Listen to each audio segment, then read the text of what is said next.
and welcome. My name is Dr. Laura Greenfield from lauragreenfield.com, and you are listening to episode 2 of Let's Talk Facilitation. I teach college educators to be outstanding, socially just class discussion facilitators. My primary focus is to help educators, including those who are nervous public speakers, to recognize the potential they already have within themselves to be outstanding facilitators, and then to support them in developing purposeful practices.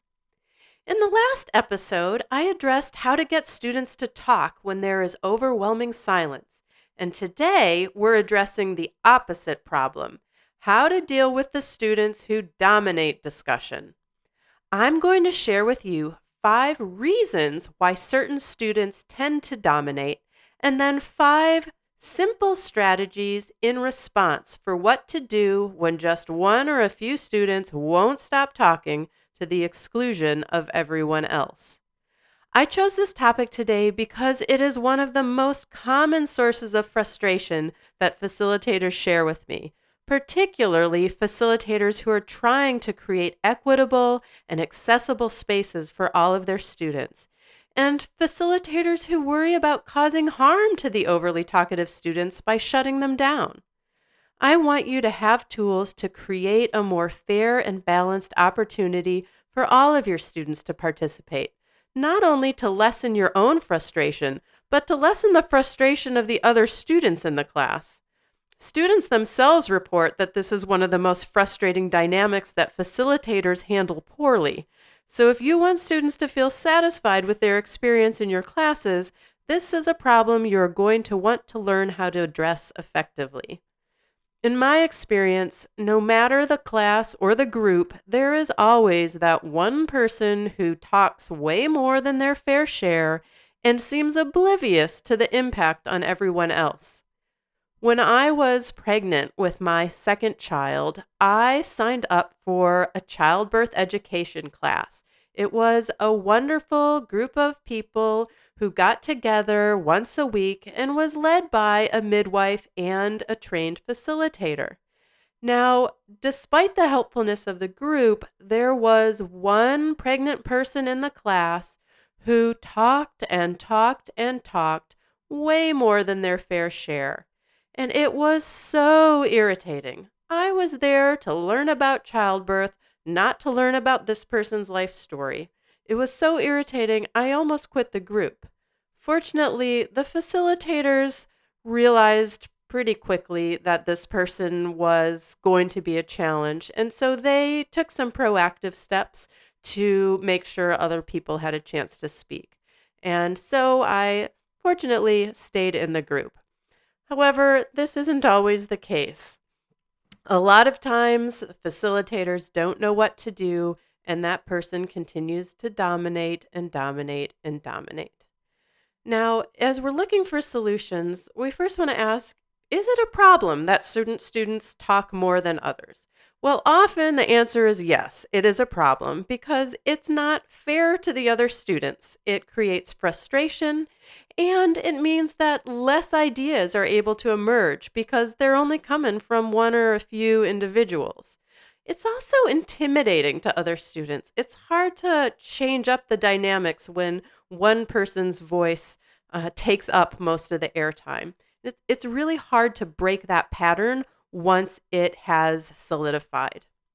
Now, at the same time, as much as that is a problem, there are some situations where it might actually make sense for certain voices to have significantly more airtime than others. And I'm thinking in particular about when the subject matter is addressing issues of injustice, of systemic inequality, oppression, violence. These are moments when folks who are targeted by these oppressive systems, who choose to speak up in class, should be given the floor more so that the rest of the group can learn. This is not a place where everybody necessarily has the same degree of experience and knowledge and insight to offer, and so that imbalance might actually be just what's needed. But here we're going to talk about the context in which that dominant voice is not, in fact, helpful. So first, we want to assess why this student or this small group of students are talking so much. And I think this is true in any situation as a teacher where you are trying to figure out what to do about something that isn't working. Always get to the why when problem solving.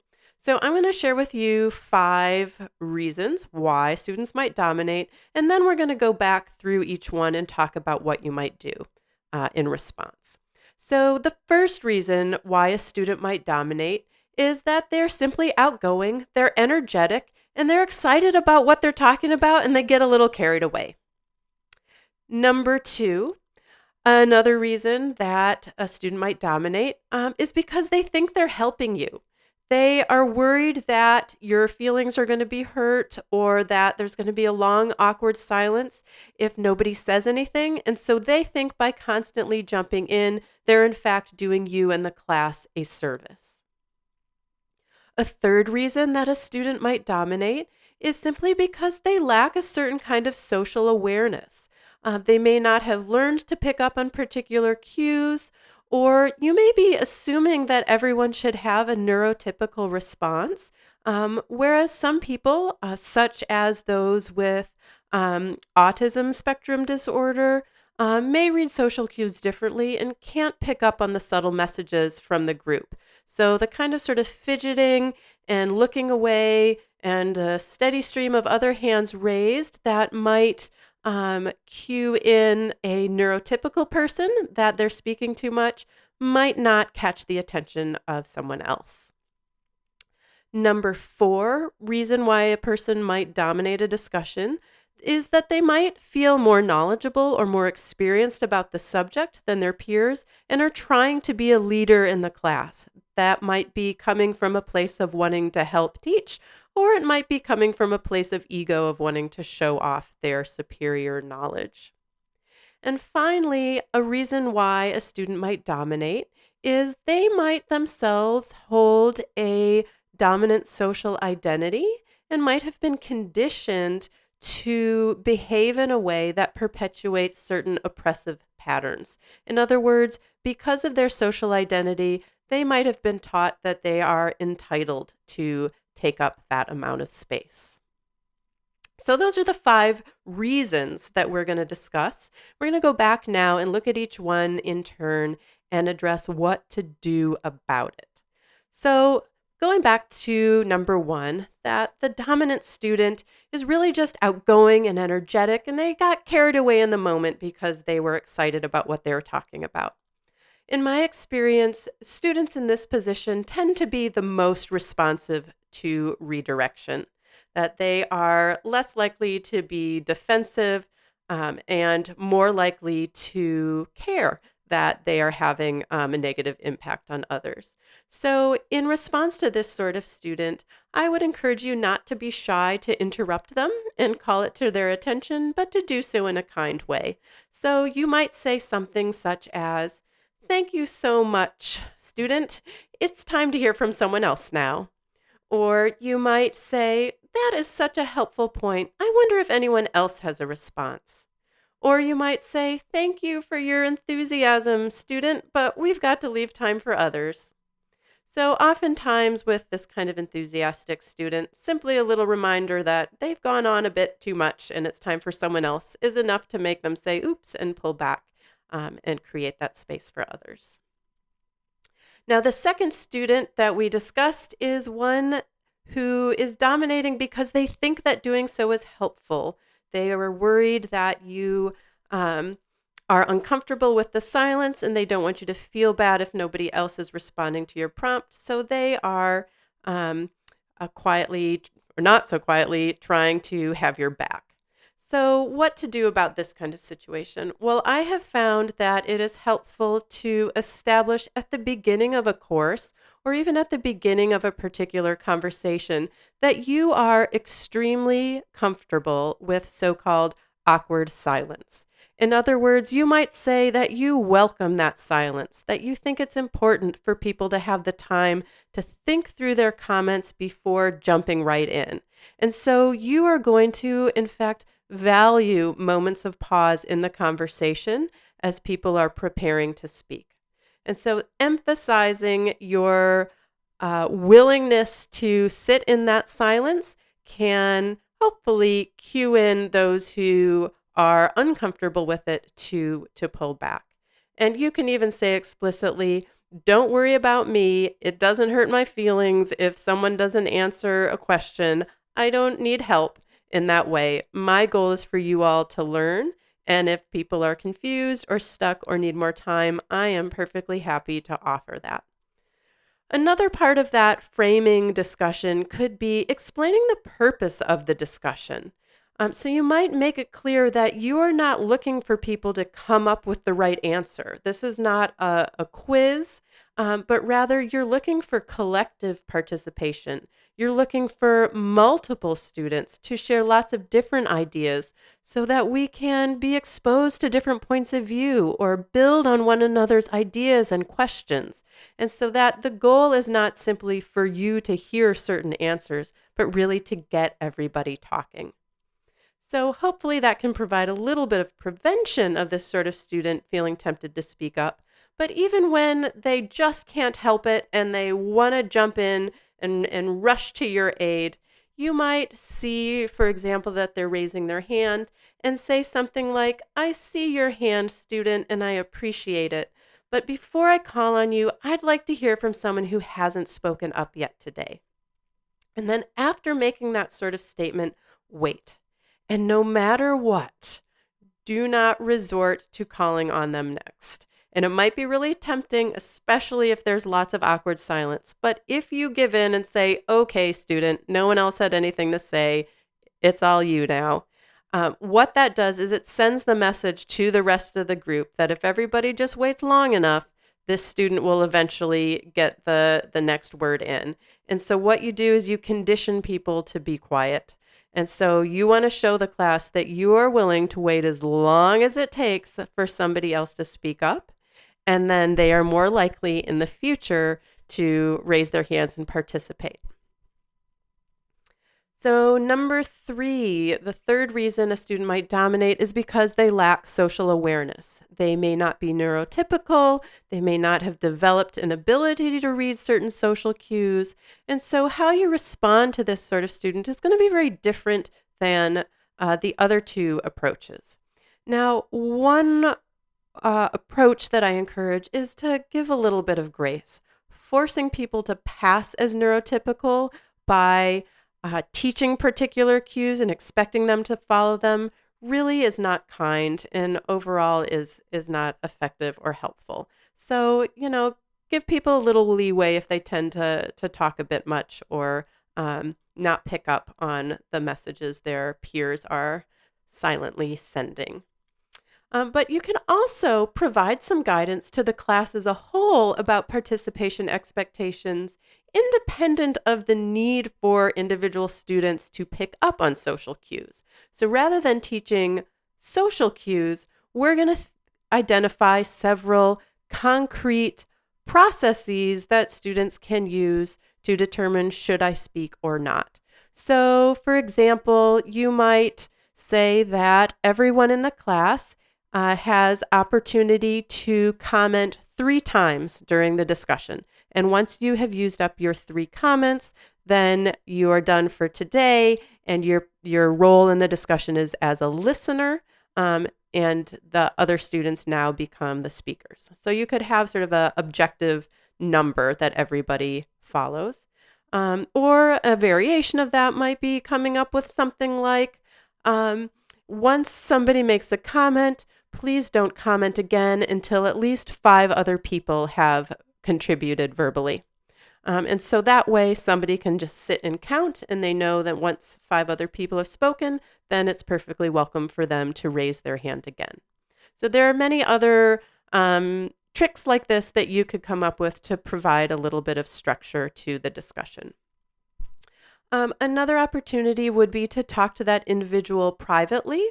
to address their role in the class, but I would encourage you to do so cautiously and carefully, and make sure that the gist of the discussion is about inviting them to learn through listening versus shutting them down. Um, Such students might be particularly sensitive to what feels like an attack. So tread lightly in those one-on-one conversations. Okay, number 4, reasons students might dominate a discussion is because they feel that they're more knowledgeable or they have more experience than their peers on the subject, and therefore it makes sense for them to be a leader in the discussion. And maybe their sense of superior knowledge is accurate and maybe it isn't. And so maybe this is coming from a good place of wanting to help, or maybe it's lacking a bit of self-awareness and it's a bit driven by their ego. So, how do you respond to this sort of student? Well, because they are seeking to be a leader in the class, you can tap into that desire. And rather than shutting them down, you can solicit their help as a leader in the class. So, in other words, yeah, use a little bit of flattery to get them as an ally in your teaching. And so, this might be asking them after class or in office hours or even over email, though I do prefer in-person conversations, to rather than making comments, ask them if they could please pose questions to their peers to help get their peers thinking in creative ways. Or you might ask the student if they'd be willing to facilitate a discussion during one of the class meetings. And so this would force the student to pose questions and listen rather than to speak as their primary role. Or you might invite the student to come to office hours to solicit their input on how to engage other students. And so this gives you a little insight into their thinking, and it gets them thinking about how their peers are experiencing the class. So it invites them to put themselves in the other student's place and think about what might be inhibiting them or what might draw them in. And so, again, this is not shutting down the students' engagement. It's, in fact, giving them a bit of a promotion, but encouraging them to shift to engaging their peers as opposed to lecturing their peers. And finally, what do you do when your student is dominating the discussion because a social identity that they hold is one that is dominant and they have been conditioned through an oppressive system to believe that they are entitled to dominate that space and may, in fact, even be oblivious to the fact that that's what they're doing? Well, this is a hard one, but I've got some starting points for an answer. One of the things would be to discuss with the entire class, again, at the beginning of the semester or at a moment where you can spend a good amount of time addressing the ways that patterns of communication are impacted by systems of oppression.